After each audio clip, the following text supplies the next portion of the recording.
And now, the moment you've all been waiting for. You're tuned in to Tapped Out.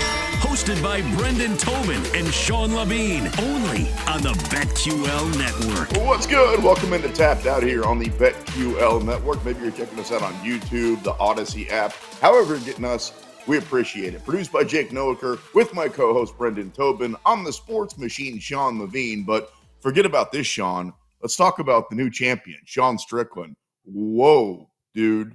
I did not see that one coming. Now, I remember, Brendan, you said as we signed off for our last show, maybe it's going to be interesting. Maybe it's going to be a while. Maybe Sean's going to present some problems.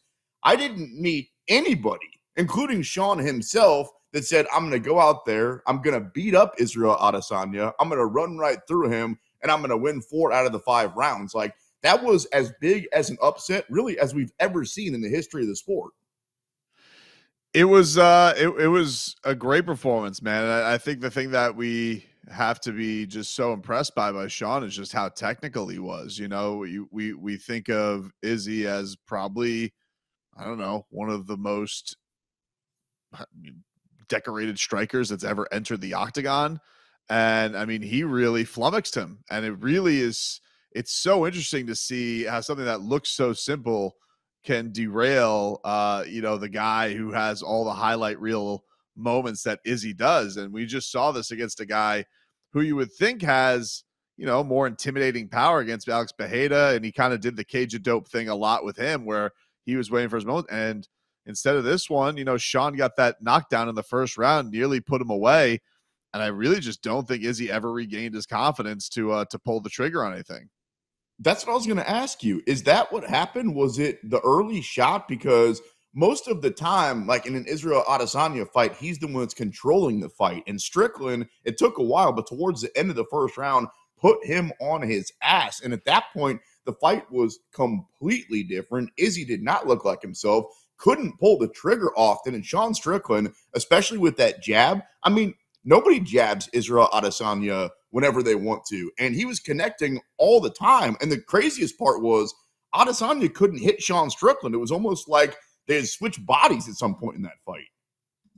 Yeah, well, that's the interesting thing with Sean is that he works so much in the pocket. Like he's so comfortable there because that's all he does. That's all he does is he trains with sparring. He doesn't do any of this stuff with bags. He's doing it all the time in the cage. And you see, he's not a guy who is easy to hit. Yeah, I mean, like he took that vicious KO from Alex Bejeda, who also knocked out Israel Adesanya. Alex Bejeda is really strong and really fast, and if he hits you right just once, it's over for you. Izzy doesn't necessarily have that kind of devastating power. So it was very impressive to see, man. Sean was super impressive in that performance. Not so much that he won the fight. I want to get producer Jake in here real quick. Jake, how surprised were you that he dominated the fight? Because that was completely one-sided. And if going into the fight, anybody would have said, hey, it's not going to be that fun. It's going to be really one-sided. Somebody's going to win 4 out of 5 rounds. Nobody would have been surprised. We all just would have thought it was Izzy. Yeah, it was shocking. I put on the screen, Sean Strickland stuns Israel Adesanya, because that's what it felt like. It was stunning. I can't say I didn't. He has the tools. Obviously, we all said it could happen, but the way it happened, the domination was surprising. And there's 2 things that Israel Adesanya said lost him the fight. One, he went up to Eugene Bergman, Strickland's coach, afterwards and said, you saved that man's life with all of your call-outs. Eugene, the coach from the sideline, was calling out everything Israel Adesanya was throwing, and Sean Strickland responded every single time. It frustrated Izzy. 2, Sean Strickland was putting up high posts every punch Izzy threw. So he couldn't get in. It was just something that Izzy's never seen before. It was the Philly guard, and yeah, it shocked him and shocked the world. So let's say that we get a rematch right away. Jake Noaker, Brendan Tobin, Sean Levine here on Tapped Out. We appreciate you checking us out. BT, let's say we have a rematch. Let's say it's next. Let's say it's December, January, whatever. Both guys get a full camp and healthy. What do you think the odds look like first before we talk about how you think the fight would actually go down for Adesanya Strickland too? Because the fight wasn't close. That's a good question. I think usually when we see this stuff where a guy has been up top like that, like Izzy, usually the odds sway pretty strong in his favor. It's not obviously going to be as lopsided, but I would say he's still probably going to be like minus 200 going into that. I think that's probably where it lies. Which is nothing considering that he was like minus 700 when this fight went off against Sean Strickland. Strickland came in at BetMGM as a 5-1 underdog. It is going to go down again. Do you think Strickland can do the same thing? Because we talk about rematches a lot on this show, and I almost always take the guy that's trying to avenge the loss. It just feels like he has more to gain. In case it's a close fight, the promotion could always say, all right, let's just give him the nod here, and then we can have a trilogy. Kind of like Nate Diaz versus Conor McGregor, too. You could argue Nate won that fight, but once Conor got his hand raised, it was like, oh, well, at least we're going to get a third one. I actually think that I would bet Sean Strickland going into another fight only because it was so one-sided. And look, maybe it was Amanda Nunes versus Juliana Pena the first time around, just a bad night. You know what I mean? We all have them at work. Just not a good day at the office. And that's kind of what Izzy said. That's not really what I saw, because we've seen Adesanya fight every style of fighter. Anderson Silva, Joel Romero, Jared Cannonier, Marvin Vettori, Paulo Costa. He's taken on all challengers. And the thing that surprised me the most, I guess, is I didn't think that Sean Strickland, particularly with his jab, was going to be able to connect as often. It was like Adesanya's seen this style before. I think that what happened is in the first round, he got his bell rung, completely rung. And at that point, Izzy just couldn't come back for whatever reason. Well, I think that to go back to Jake's point about the coaching, you really have to give them a lot of credit, because I think in the middle of that fight, Sean wasn't probably pressing enough and not realizing in front of him that he had a big advantage on Izzy. So you have to give them a lot of credit to instill that confidence in him, to know that he really could go and finish this off and not to make it a boring decision, because if they would have put it in the hands of the judges, I think Izzy can do some dazzling things and trick people, but he just put it on him so much that he really took a complete control of it. But I really see no reason why he can't do it again, because he did it over 25 minutes. Like, usually when I am looking at a guy and saying, well, what's going to go different the next time? Like when I picked Izzy in the rematch against Bejeda, I was like, well, he was winning most of that fight. He just made a big mistake. Same thing when I picked Usman against Leon. Now, one worked out, one didn't. But my logic usually with this is if it's a moment, I can forgive it. If it's for that long of a fight, I have to think there's some stylistic stuff he has to make up. Yes, that's what I was trying to say. I just couldn't say it as well, and it took me longer. It was just so one-sided. It was like, that wasn't a fluke. Either was Volkov in the co-main event subbing Tai Tuivasa. We love both those guys. Volkov, man, it feels like he is on the rise. I don't know. I'm not going to say he's going to hold the belt within the next year or anything like that, but he's on a nice little run here.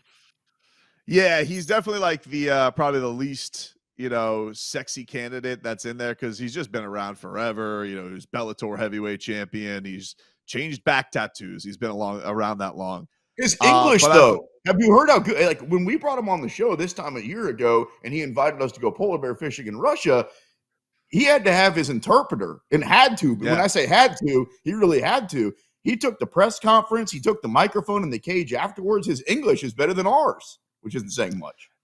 No, it's not saying much, but no, it's always impressive. Like it's, these guys, work so hard, and then also have to learn another language to promote themselves. And I do think that, can be helpful in some ways to lead up to a fight. But man, look, he's I think DC said it best on the broadcast. Like, he's a guy that feels like he has all the tools. It's just why he hasn't maybe put it all together. And I don't know if that's just because of the physical package that he is, because of how big he is. It's tough to have that margin for error always there. But man, I thought that he was very, very impressive, and Ty is still dangerous, but he really took it to him in a lot of ways.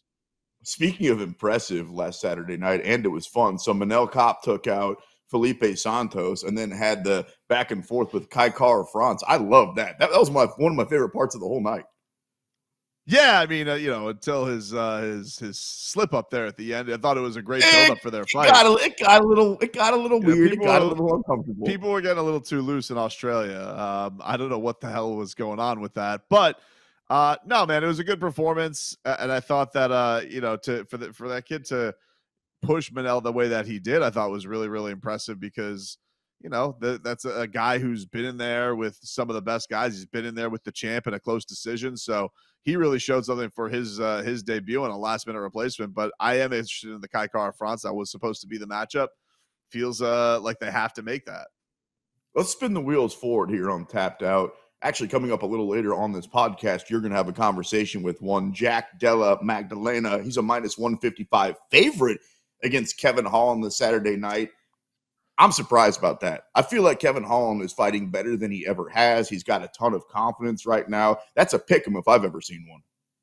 I agree with you. I was a little surprised by that too. I actually I didn't know that up until today. I hadn't looked at the odds for that fight because I had assumed that Kevin Holland would have been the favorite just because of his popularity, because he's rolling a little bit. It's interesting. I think that he is one of these guys, a little bit like Sean Strickland, in that I don't know if anybody ever is going to consider Kevin Holland championship good, but you know, he is shown just a propensity to keep improving. Obviously, he's known for his mouth, and he's known for stirring it up outside the cage, and he's known for his electric striking, and he's had some slip-ups, but man, he's a really he's a handful. He can really knock you out from anywhere. But JDM is no joke either, even though his last performance wasn't very impressive. On the rise up to it, you know, he had some opponent switch ups. He was supposed to fight Sean Brady, then they changed his week. So I'm hoping for him to have a better performance just because, you know, this is who he's supposed to face, and he's got the date down. JDM still undefeated in the octagon, by the way, and he's finished 4 out of those 6 fights. He can choke you out. He can knock you out. Very interesting fight on Saturday night against Kevin Holland. Real quick, back to Sean Strickland. I know I care about pound-for-pound rankings more than you do. Did you see who number 7 and number 8 are as of this moment? Sean Strickland and Sean O'Malley, the number 7 and 8 pound-for-pound fighters in the world. What kind of a bizarro universe are we living in right now? Well, it's interesting, man. Like, you just look at all the champions. Like, this is just such a different era right now. I mean, Isn't it? All of them, other than Alexander Volkanovski, it basically changed hands this year, I think, is what has happened. And just wait till Colby beats Leon. You want a real shakeup? Yeah. Colby champion, Sean champion. Goodness. I just think that it's such an interesting time right now, because I do think that we're guilty of most of the time, like saying, this guy hasn't been on this stage, so why is he going to have the success? And I get the logic, and sometimes it's worked out, but I just feel like, man, it just feels like the belts are up for grabs against the quote-unquote dominant guys more than ever, because I don't know if the talent gap is closing or those guys are just hitting the end of their runs, but this is a wild time right now in the UFC. Not just guys, gals too, right? Valentina's not on top of her game anymore. We had Amanda retire. There's clearly a changing of the guard going on in the UFC right now, which is kind of ironic because their merge with WWE is now official. So it's a new era of the UFC. We'll keep talking about it, keep making some money along the way right here on Tapped Out.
back with more Tapped Out with Brendan Tobin and Sean Levine on the BetQL Network.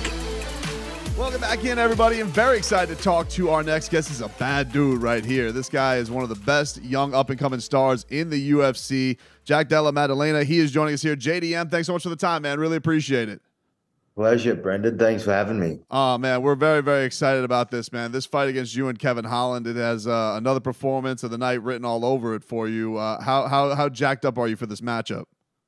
Yeah, I agree. I reckon it's got performance of the night written all over it, and I'm excited. I'm really keen to get in there and test myself. He was down here a couple of fights ago in Miami, and he was stirring a lot of stuff up during fight week. Do you care about that stuff? Are you going to kind of keep to yourself? Because he can be a bit of an antagonist. How much do you anticipate that'll be part of the gamesmanship this week? I mean, it's already Wednesday, and I haven't really had anything to do with him, so I'm happy as. But I'm looking forward to Saturday. I think that's when it really matters. I don't really, whatever. I'm in for whatever he brings. But Saturday is what I'm ready for. Like, I know nothing can happen until then. Is there anything to the talking that he does in the cage that you simulate? Are you looking forward to that? Of you guys, of whatever will come with that? Or do you think the fight, it's mostly just going to be the fight that matters? Yeah, for sure. I'm going to be zoned in. So, yeah, I'm going to embrace it. If he is talking, it's interesting to see what he's got to say. But I don't think I'm going to be probably won't even understand what he's saying, to be honest. I'll be in the zone. I'm going to try and get in his face. If he talks, I'm going to keep putting the pressure on. Has there ever been a time during a fight, like, I'm sure you're listening out for like coaches and things like that, but has there ever been a time where like somebody said something weird in a crowd or something that kind of just threw you even at any level of MMA? Not really. I mean, the closest thing I can remember is like here fighting last time at the Apex. I remember hearing the commentators, which I've never really noticed before, but this time I did. But in terms of an opponent, never. I've never really had an opponent that's talked to me, so it's going to be interesting. Jack, you're widely regarded as like one of the best boxers that steps inside the octagon. Who are your, if you were a big boxing fan, who are your big boxing idols, I guess, getting into fighting? I've watched heaps of boxers, so there wasn't really one that I stepped out from the others. I liked watching, obviously, like Canelo and Triple G. And then some old school, I was like Sugar Ray Robinson. He's pretty cool to watch, but whatever. I've love watching boxing, but yeah, I plan on being the best fighter in the UFC. So I'm not too into that title, to be honest. Not into being boxed in on just one thing, but yeah. Is there something to the idea, the guys who are talked about that I guess the beauty and I guess your precision in boxing or whatever skills you have, like, how do you think that benefits you of being technical, even though you're an all-action fighter? A lot of your fights are super thrilling. How are you so good on your technique when things get wild? I feel like that's it. That's what I find is the most important part is to rely on technique. Fundamentals in the fire is what I'm about. So I just try and practice the basics a lot and then try and do the basics in a fight. I don't think I do anything too wild, just the basics. Is there ever a time you ever recall that the instinct is hard to keep on a hold to, like where you do want to get wilder or crazy on certain moments? Yeah, I feel like that with my last fight, I think I got a bit too wild. So that was one of the things I probably want to change from the last fight is what you're saying. I probably just stuck in the pocket for too long and tried to make it a crazy fight rather than just trying to pick my shots. So it's a balancing act, though, making it exciting, but also keep the technique and try and get in unscathed. But JDM, that had to be so hard because of all the changes that you had to go through. I imagine in something like that, you kind of are just based on like, what's good with me? What can I dig down? Because hell, man, I can't even imagine what that was like. You have this opponent drop out. Maybe you're going to fight here. So that had to be unbelievably, I guess, frustrating and a big mental challenge for you too, on top of you got to go fight a guy in a cage. For sure. But it was exciting as well. It's a cool story, it makes for a better story in the future. So, but it was fun. But that's the thing. I think I went in there, I was just had all that built up energy and I just probably let it explode rather than being clever. but it was a lot of fun and it was a cool story. So I'm glad I went through it. How much are you enjoying, I guess, the time that, like, now you're, it's ranked guys, you're supposed to take on Sean Brady and kind of start that climb, but just this starting to climb up this very talented welterweight division. How much excitement do you have just for that you're finally on kind of the path of knocking off guys to eventually become a world champ? Yeah, no, I feel great. Like I just want to, one fight at a time. I want to just keep climbing, but I want to be consistent. I want to have this time next year. I hope I have another 4 fights. Just stay consistent and keep building one fight after another. I'm curious to get your perspective on this, JDM, because we just saw this past week Israel Adesanya lose the title, and nobody really thought, the odds makers had, Sean Strickland as one of the biggest underdogs out there. And it's so insane to see in this sport all of the greats have a little bit of vulnerability. It's so hard to hold on to the belt long. As a guy who's kind of getting ready for a run at the title, is that inspiring at all when you see, man, anybody kind of can be beat? It can happen at any time. The call can kind of happen whenever.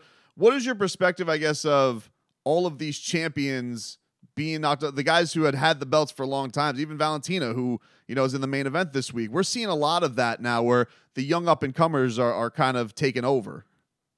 Yeah, for sure. As you said, you can't count anyone out. This is a sport where I think it's a lot to do with the mental game, and you never know who's going to show up on the day and who's not, and whoever does has a big advantage. So anyone can win. It was cool to see, just knowing that, the greats can be beat. Anyone can win on any given day.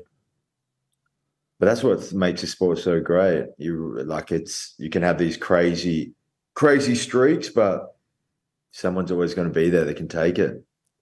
How much do you think that people don't understand how good are the guys that we don't know yet? Because, I feel like as a gas bag who talks about this sport, we're always talking about, this guy hasn't been on this stage yet, or this guy hasn't done that. But you guys are throwing in so many rounds with guys at gyms and the best of the best, and people just don't see it yet. So, how much do you think that's overlooked in the sport of just what you guys are doing to get ready for the elite moments that you guys haven't faced yet, Yeah, for sure. Obviously, it's just timing for the right time. And then you have to make everything come together on the night, which is what it's about. And and that's why you do see guys beat that you do see underdogs win. You see new guys come in and win because they're very good, and anyone can win. It's the truth on the night. In the preparation for this fight against Kevin Holland, he can come with some weird strikes from kind of anywhere. How do you prepare for that? How do you get ready for the unorthodox power shots that may come from anywhere, the wild man kind of style that he can have? It's hard to prepare for the unexpected, so it's just a matter of just waiting for the moment and then staying calm and pulling the trigger when I need to, but definitely just being defensively sound and waiting for my time and slowly put the damage on. You mentioned earlier in the interview, you want to be in his face. How quick do you expect to want to make that impact known that that you want to dictate, I guess, the distance of that fight? Yeah, I think I got to get in early and start damaging him. I want to get him on the back foot as quickly as possible to get that finish. Yeah, you're certainly very good at that, man. You definitely you are one of the more entertaining guys coming up. This welterweight division, what would you like to see as the path? I've seen the clip-ins this week. You've mentioned a guy like Stephen Wonderboy Thompson. Seems to be a popular guy you young up-and-comers want to get in there with. Why does a guy like Wonderboy Thompson, why would that intrigue you? I mean, I wouldn't. He's a legend, and I think they chucked his name at me, so I was in straight away. But I don't know. Maybe he's taking a different path. Anyone in the top 15, I would get excited about and think is a good challenge. So I want to keep climbing. I want to fight again by the end of the year and just stay consistent, keep beating people in the top 15. How do you that we've seen some guys kind of rise up like Ian Gary and Shavkat Rakhmonov. You guys all seem to be coming. What do you think about your skills up against a guy like Ian and a guy like Shavkat? Yeah, I think I'll beat them both, to be honest, and I'm ready to fight them. I think we're definitely going to fight in the future. I think it's almost inevitable, and I look forward to it. I think they're both going to be great fights, but I think I'll beat both of them. Before we get you out of here, JDM, one thing I'm always, I think as Americans, we see sometimes people from Australia, and we're always marveling at things. I've talked to Alexander Volkanovski. He goes shark diving before fights because he thinks it helps with his breathing. That feels just very Australia to me. Do you have anything that Americans think are weird, but you think is just normal that is a little bit crazy? I don't know. Not really. No, I don't think so. We play rugby a bit. I don't know. I like to go surfing in general, but there's no waves in Las Vegas. But if there was some waves, I would take them. Well, but nothing wild. It's terrifying over there, man. You got the great whites. You have have you seen scary animals in the water like that? I've been in the closest I've been is in like a cage with great whites in the ocean. It's pretty insane to see them in the water. They're just way bigger when you see them in person. But why? Why would you do that? Why would you volunteer yourself to get into a cage with a great white or near a great white? Well, I just imagine the cage. I would imagine the cage would protect me. I mean, I don't know, man. I don't know how big that cage would be for me to have to trust it. I do know.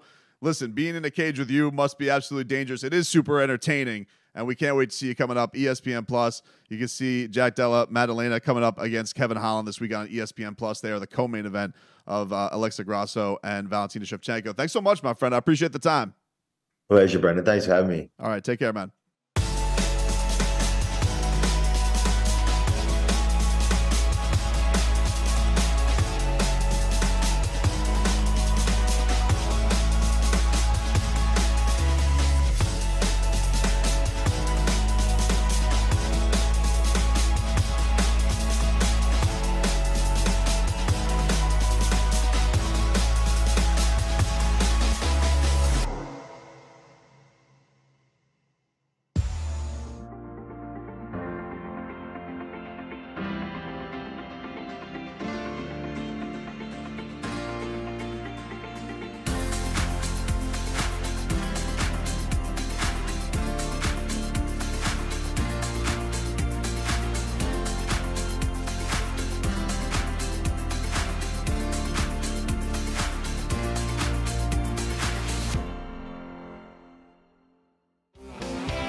Sean Levine will step into the cage with Brendan Tobin in Are You Gonna Fight Me? I'm gonna fight your ass! Here on Tapped Out. That's right, fight me like a man! Only on the BetQL network. You know the rules. I want a good, clean fight. When I tell you to break, I want you to step back up my command and break. Now go back to the corner and come out fighting at the bell. All right, welcome back into Tapped Out here, BetQL Network. Maybe you're checking us out on YouTube, on the Odyssey app right now. Time to fight each other. Lace them up. Meet me in the middle of the octagon, because here we go. Two men, see who gets knocked out. Of the champions, we've been talking about them a lot during this show, Sean O'Malley and Sean Strickland. You're going to fight me if I say I think Sean Strickland has his belt longer. Wow. Let me give you my rationale. I'll give you a second to think about it here. I do For need a Sean second to think O'Malley, about that. O'Malley's next fight is likely going to be against Chito Vera, right? We agree with that? That's the most likely. Yep. Well, I'm pretty sure I saw that fight happen one time, and I'm pretty sure Marlon Vera won the fight. Unless I'm completely crazy. I saw those guys fight, and Sean O'Malley lost. I just saw Sean Strickland in a fight with Israel Adesanya, and it wasn't even close. So if you're telling me that these guys are going to fight each other again, I think it's more likely that Sean Strickland beats Adesanya again. That's such a good question, man. I think I'm going to go with O'Malley holding it longer just because I'm looking down the barrel at Sean. I do think that he could beat Izzy again, but DDP's been on a run right now, and he's looked very vicious. I think it'd be interesting to see him versus Robert Whittaker. I know people are a little bit down on Robert Whittaker, but I think he could get him again. And then, him versus Hamzat or him versus Paulo, both really dangerous guys, both a little bit different from Izzy. They bring a little bit more thump that we've seen. If he can get to Sean's chin, it can be got. But I look at that, and I think that, Sean O'Malley, Merab maybe has the best chance to beat him, but I do think that his striking is going to be interesting to see where his confidence level's at right now. But it's a good question, man. I think I will stick with O'Malley keeping the belt longer though. Before you had on Jack Della Maddalena, that was a cool interview with that guy. We were talking about the pound for pound rankings. No surprise, John Jones 1, Volkanovski 2, Islam 3. You got Leon, Oliveira, Usman, and then Sean Strickland and Sean O'Malley. It's like some of the greatest fighters of all time, first ballot Hall of Famers, absolute legends. A couple of those guys may be on Mount Rushmore in the case of Volkanovski and John Jones. And then right there behind them is Sean Strickland and Sean O'Malley. Just a crazy time if you're a fan of the sport. Speaking of Islam and Charles Oliveira, we're about a month away from Islam Oliveira 2. You're going to fight me if I say, and I'm not going to tell you the outcome, but I would be completely shocked if we see the same fight we did the first time, right? Like Charles Oliveira got completely dominated. I'll be stunned if that happens again. You're making a face. You'll be stunned? Like you'll be stunned if that happens again? Shocked, he said. Befuddled. I don't know. I got to fight you on that. Like what I would be, I think, stunned. Like the only thing that would stun me is if Charles Oliveira came back and did it back to Izzy. But so like you wouldn't be stunned if Islam won, but you would be stunned that he does it easily. Well, yeah, but go back to what you just said. You think Charlie Allen's what you going just to win? Said. No, this is on you now. You just said you'd be stunned if Charles Oliveira goes out there and beats him up really quick. Why? Yeah. We've seen them do that to a million people. He was the champion. He did that time and time again. He did that to Justin Gaethje. Why would you be surprised if he does that? Because I just saw him get his butt kicked by Islam, man. It was like it really wasn't close at all. I don't know.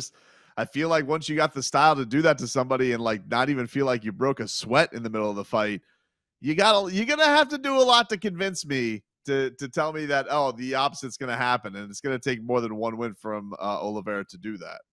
Well, the win that Oliveira had against Benny Dariush was really impressive, and on the flip side of that, didn't we see that Islam maybe isn't the invincible monster that we thought he was? Hell, Volkanovski won that fight. Let's be honest with ourselves. Islam should be coming in off a loss. Yes, but I think that speaks more about Volkanovski than I think it does Islam. I think right now Volk just may be that dude. I think that has more to do. I don't think Alexander Volkanovski and Charles Oliveira are on the same planet right now. I think, honestly, Volkanovski's been so damn impressive. He may just be the only guy who's close to the – he's not on John Jones' planet, but every once in a while the moon gets to kind of be around it. Love it. We've been doing this show now for 2 years, and I would say that's one of the more impressive things during that time that we've seen is Volkanovski was really, really good. He was really good.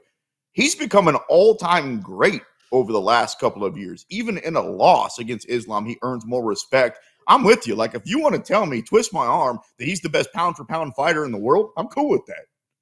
I think it kind of reminds me like of what Khabib was doing when Khabib stepped away. Like, I felt like the guy was getting better every time he went in there, and that's what it was kind of the shame about him walking away when he did. because, like, man, he looked more impressive against Gaethje than he did against anybody when he walked away.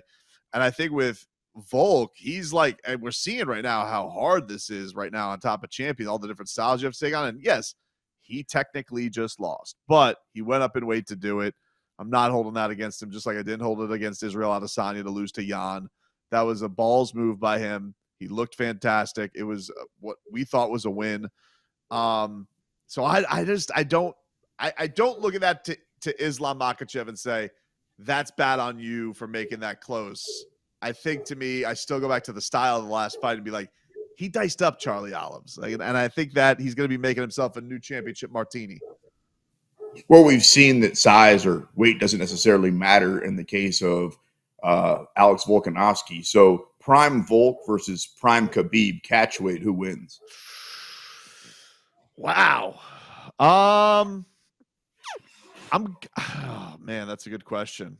I guess I'm gonna go Khabib because I think he's a little bit better on the ground than Islam is, even though, you know, Islam probably brings a little bit better of action with the hands and whatnot. But it's close, man. It's close. It's probably as close. It's probably the best guy against Khabib that I would think, like, yeah, I could see him beating him, but I think I'd still pick Nurmagomedov.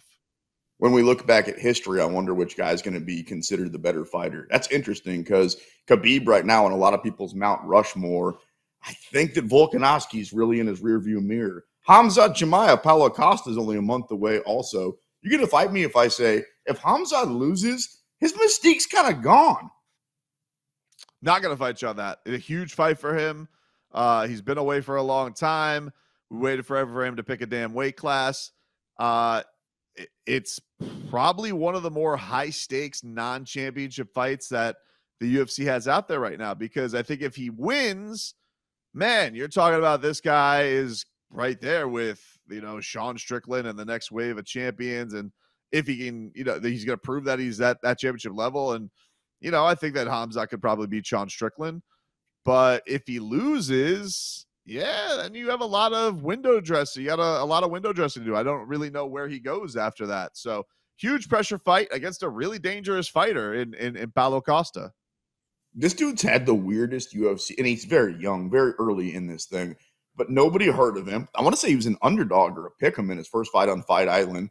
Whooped ass, then fought again a week later. Whooped ass again. Dana fell in love with him. Everybody knew who he was. And then he kind of became this name, this monster, and he fought a couple of dudes, right? Knocked out Gerald Mearshart, whatever. And then you think about his fight versus Gilbert Burns. I think a lot of people thought, okay, maybe he's still really good, but not invincible. Then he missed weight. Now everybody started, and then he's gone away. You're right. Like, not only does the UFC have a lot riding on Hamzat, but Chimaev himself has a ton riding coming up on this next fight. Huge stakes for him. And, you know, it's interesting too, because we kind of like, he kind of was doing like the Khabib light, even though he's heavier, but like he was doing kind of the gimmick. And then like just kind of, he went like all kind of bad guy with not making the weight and stuff. So like, yeah, the UFC doesn't have a lot of those pure bad guys. I think like people probably thought Sean Strickland was going to do that. He kind of had one of the more wholesome. We were talking about this last show, like, oh, what's his post-show interview going to be like? Or what's his post-win interview? What would that be like? And it was pretty nice. It was very wholesome. I told you. You guys laughed at me. I told you he was going to be a nice guy. Then you got Hamzat. I kill everybody. Yeah. I mean, well, the thing that's interesting is, you know, Sean said a lot of flaky stuff for sure. But like when we've interviewed him, he's a charming guy. He is. Like, it's not, he's just, it literally feels like you're talking to a dude at the bar. Like, that's what it is. And he's a bit of a Neanderthal, but I think he admits that. And it's tough. Like, we talked to him for like probably like 15 minutes, one of our longer interviews. And he was, I think it kind of came well. Like, I like that guy. Oh, he was super cool. Was he one of the guys that commented on your eyes? I don't blame him, but did he? I don't know. Somebody, Jimmy it's Butler not just me and Jimmy Butler. I know it's me and Jimmy Butler, but I feel like there's a fighter too that particularly was like, man, that dude's eyes are beautiful. And they are, if you're not watching on YouTube. All right. Let's talk a little football here. The Chiefs lost their first game of the year. Somebody told me. You're going to fight me if I say they work Jacksonville this week. They take out all their anger, right? You probably get Kelsey back. Chris Jones probably back. Right now, I bet MGM Chiefs are 3-point favorites. I think they smoke them. I'm not going to fight you. I watched Jacksonville versus the Colts last week. They almost lost to the Colts with Anthony Richardson throwing them a bad pick to kind of put it away for him. I'm not like this huge believer in Jacksonville. But I tell you one thing, baby. One thing that I bet Patrick Mahomes wouldn't fight me on is there's not a weekend that he's gone to sleep more that he has missed the cheetah than this past weekend. Because did you see what the cheetah did to the Chargers? Yo, he went off, and Tua looks like the quarterback that you've been telling me that he is for the last couple of years. And every single time I'm like, no, I don't really think so. Combining with Aaron Rodgers' injury, right? And then you look kind of at the rest of that division. I've been trying to tell anybody that would listen that Josh Allen is not an elite quarterback. You can't turn the ball over that much. And this is before his 4 turnovers that we saw on Monday night. I said this last year. He turned it over like, I want to say 30-something. What was it, 20? I think he had 27-something turnovers last year. You can't be an elite quarterback and have that happen. Would you not? I don't think you're going to fight me if I say all of a sudden Tua is the best quarterback in this division. I've been saying that, dude. I've been telling you. Everybody's sitting here. They're worried about his head. He took jiu-jitsu. The kid's got it down, man. And by the way, everybody's always talking about the arm this, the arm that. That dude takes more deep chances than anybody in the league. The difference is he's not a dummy who throws it to the other team like Josh Allen. His like a soft pillow right into Tyreek Hill's arms all the time. Those guys, it's the best show in the NFL right now, those two. Okay. We've seen it for a week. Calm down a little bit. We all know that's in my backyard. We saw it a lot last year. Look, we all know the AFC Championship games happen in an Arrowhead 15 minutes from here. And I'm not even saying that being a cocky jerk. It's happened that way for the last, 5 years in a row. Is Miami coming here? Oh, man. They might be. And they got to get their defense straightened out. Their defense was really bad. I mean, like, they got gutted up the middle by the run game, but that offense is good, dude. I mean, they honestly should have scored more points. They had a stupid fumble exchange the opening drive. I mean, it was the most exciting, probably since the Ravens game last year, but that was like a monster comeback, and that team was really hurt. This was such a fun game. They are a show. I'll buy you some burn ends. You can sleep on the couch if you need to. I don't have great water pressure when it comes to the shower, but deal with it. Brendan Tobin, Jake Noaker, Sports Machine, Sean Levine. Coming up next, we put a bow on this bad boy. We appreciate you checking us out right here on Tapped Out.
We're back with more Tapped Out with Brendan Tobin and Sean Levine on the BetQL Network.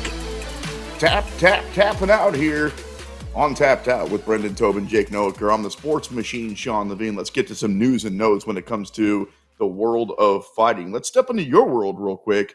Boxing. We're a couple of weeks out from Jermell Charlo taking on Canelo Alvarez. What are your expectations in this fight? Because I've told you since Bivol beat up, and I mean beat up Canelo, that he's just not the same dude anymore. And you always tell me, calm down. Yes, he is. Does he beat Charlo? Jermell Charlo. I think he does beat Jermell Charlo. Charlo is it's interesting. It's probably the guy who's got the best one-punch knockout power that he's faced in a while, but he is coming up in weight. I don't know how that's going to translate for Jermell.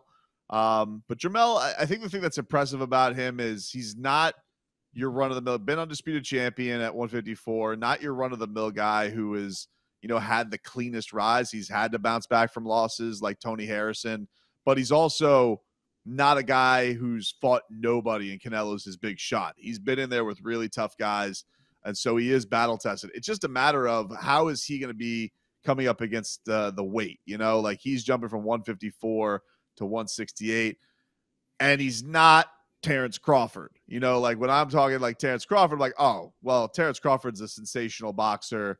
He could box the socks off Canelo just like Bivol did. I don't know if the size will be everything for Canelo.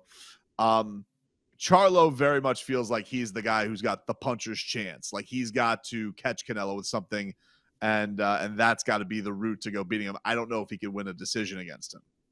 Okay, let's go down this path. Right now, Charlo's plus 330. You can get Canelo at minus 420, so he's a huge favorite to win. Real quick, what if we see the Bivol Canelo rematch? Who do you think wins that? I think Bivol, there's just a certain style to get and bother Canelo. And it's usually kind of similar to how Sean Strickland won last week against Izzy. If you have that stiff jab and you can keep him at a distance and you can lull Canelo and keep him from being the bully, you're usually going to have a lot of success. And though he doesn't have a lot of losses on his resume, he's got some real close, squeaky, controversial wins. You think Gennady Golovkin the first fight, you think Erislandy Lara, you think Austin Trout, they could have gone the other way. He just happened to get the nod those nights. So you think Bivol has a better chance to beat Canelo than either Charlo or Bud Crawford? Because I told you this when we had this conversation, I think, off air. I think Bud Crawford would whoop his ass. Yeah, no, I think that, well, I guess I would say Bivol's got a better chance because Bivol kind of cleaned him out. So, like. Yeah. But no, I think Terrence Crawford definitely could beat Canelo. I just think his boxing skill is so good. I think we're seeing a generational guy. And I think that it's great that he's finally on this stage. It took long enough for him to get here. Canelo is a show. Like, it's great. Like, he is knocked out and been sensational and been a real risk taker going up in weight class. Canelo probably should have been a 154 fighter and just stay there. He's 5'8", so the fact that he's gone up all the way to light heavyweight and had success and beaten some guys is impressive, but he does have his limitations and he is getting older and he has been, Canelo's been fighting since he's a kid, like what I think Canelo's younger than Terrence Crawford, but he's been doing this and been fighting men and, has been in main events for a long, long time. I do think that eventually catches up with you.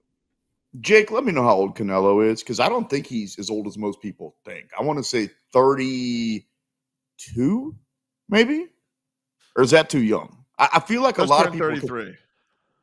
Yeah, that's what I'm saying. So he probably, like years-wise, he has plenty left. We'll see how much, obviously, Tred's been taking off those tires because he's been in a lot of long fights. Let's stay boxing real quick. Tyson Fury says that he's going to beat Francis Ngannou in the ring. And then when they step into the cage, if they do that, it would be awesome. Fury says he'd beat him there too. That's silly, right? I mean, we're all on the same page that Tyson Fury wins a boxing match, Francis Ngannou wins an MMA match. That's it, right? Yeah, for sure. And that's the way it's supposed to be. I think that, but I think look, I will give huge props to Tyson Fury if he has the cajones to go out there, step into the cage and get it done. Any of these dudes. Any of these dudes that say they're down to do it. If Jake Paul does it, I'll pat him on the ass. Like any of these guys that get in the boxing ring, it's one thing with the big gloves against, Jake Paul's been able to pick the Ben Askren type fighters.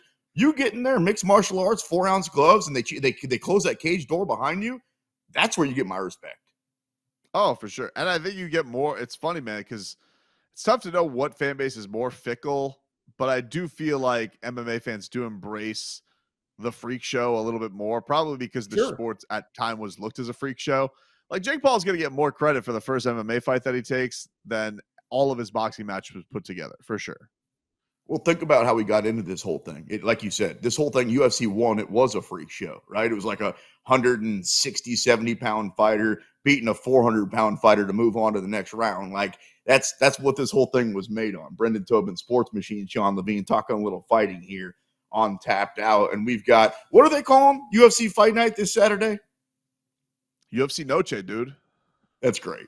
Well, that is great. I love it. I loved it when they used to have titles for every show. Main event, Alexa Grasso, the underdog against Valentina Shevchenko. The Bolt -165, Grasso +140 in a rematch. We talk a lot about what we thought the odds were going to be heading into a fight. How is Valentina the favorite? She hasn't looked like herself in well over a year. Yeah, this is kind of like the classic. If we right now, that's about what I think Sean Strickland versus Izzy would be. But I agree with you. I think that this last fight, I don't think that Alexa Grasso just pulled one out of a hat. I thought she looked good.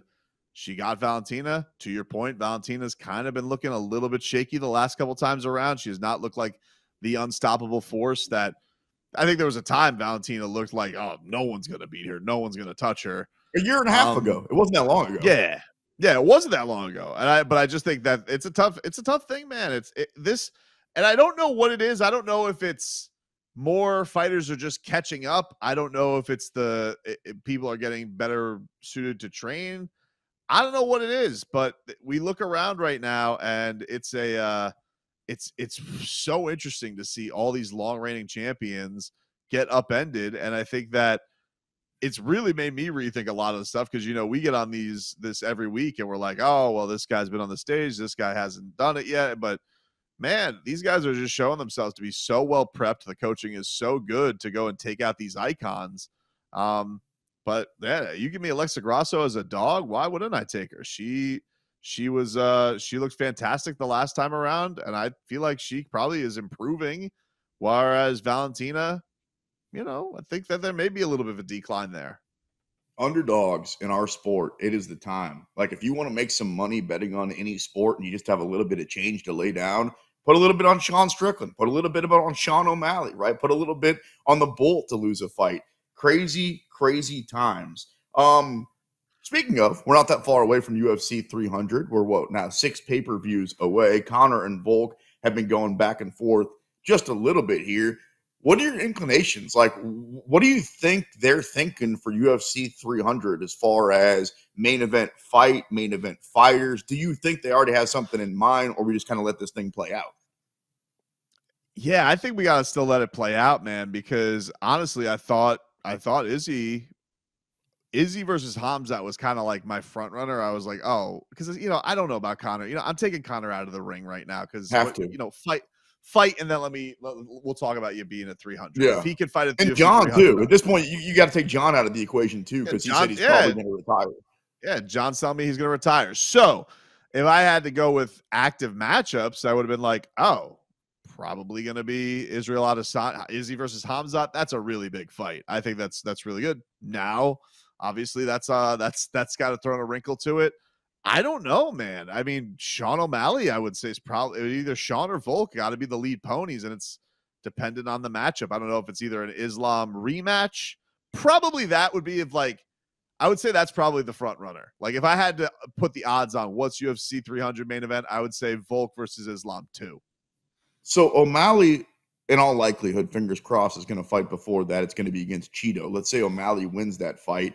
And let's say he's still healthy, just for the sake of this conversation. Maybe Triple C? Maybe that would be a UFC 300 type of draw. Perhaps we can wait for the Leon versus Colby fight to happen. We put that on UFC 300. Like you said, Volkanovski still needs a fight coming up. I don't know if it's max 4 just to get people excited on that night, but it's very curious to see who ends up getting the bill for that one. Wow, fast show today. That's it. What do you got? One last thing. Go ahead. No, it's interesting because Sean has like we talked about, he has a lot of star power, but I would say like the matchups, as good as that division is, it's lacking a little bit of like it's lacking a little bit of buzz at the top, like it's not quite the sexy matchups, right? So like I think that's what maybe it's like. And so Sean's really got to carry it himself, unless Marab does something like vicious that gets him on top, or Corey Sandhagen has like a highlight reel knockout. But yeah, probably the best buildup's going to be him versus Cheeto, and I don't really know what tops that. Do you think Cheeto beats O'Malley though? Like, what are the chances that we run into that problem? Because it feels like, at least from O'Malley's perspective, since he's had the belt, not that he wasn't cocky and arrogant and confident before that, but he's talking now like it's going to be impossible to beat him. Need I remind you that Cheeto did? I know he says he didn't, but Cheeto Vera did beat him. Like, I think there's a pretty good chance Cheeto beats him and screws the whole thing up. You know what, dude? This sport right now is at a point where if you have a real hot take on something, good for you. But like, I don't think we know anything anymore. Totally. Yeah, I mean, it's great proof he has beaten him. My logic would say, my normal sports logic would say, hey, Sean O'Malley just had this huge win. Cheeto hasn't looked that great. I think he does better this next time around. But right now, UFC could happen, and he could get head kicked in the first round. Who knows? The only thing I know is we have to stop giving any sort of attention, which is what I'm about to do for the next 30 seconds, to Jake Paul and Logan Paul and Dylan Dennis, and somebody tells me they're fighting each other. Like, so I was going on the YouTube wormhole last night, couldn't get any sleep, and Logan Paul versus Dylan Dennis press conference comes up, and I'm like, dude, should you? And I did, and I clicked on it for like a minute. I couldn't stand it any longer, and it already had 2 million views, and it was up there for 10 minutes. Is somebody lying to us, or does somebody care about this? What am I missing here? I know Dylan Dennis has done like a masterful job promoting this with all the tweets about Logan Paul's fiance, but I've seen that dude shadowbox. I have no interest in watching this. He stinks. He stinks. Now, yeah. We'll see what happens. I mean, I'll probably still end up. We're going to talk about it. Like, we'll talk. We'll talk. But I'm not. I don't want to. Dude, you feel so dirty afterwards. It's so gross. But we'll do it. All right, that's it. Appreciate you checking us out on YouTube, the Odyssey app. It's tapped out. For my producer, Jake Noaker, and for that guy with those beautiful emerald eyes, Brendan Tobin, I'm merely the sports machine, Sean Levine. We'll talk to you next week.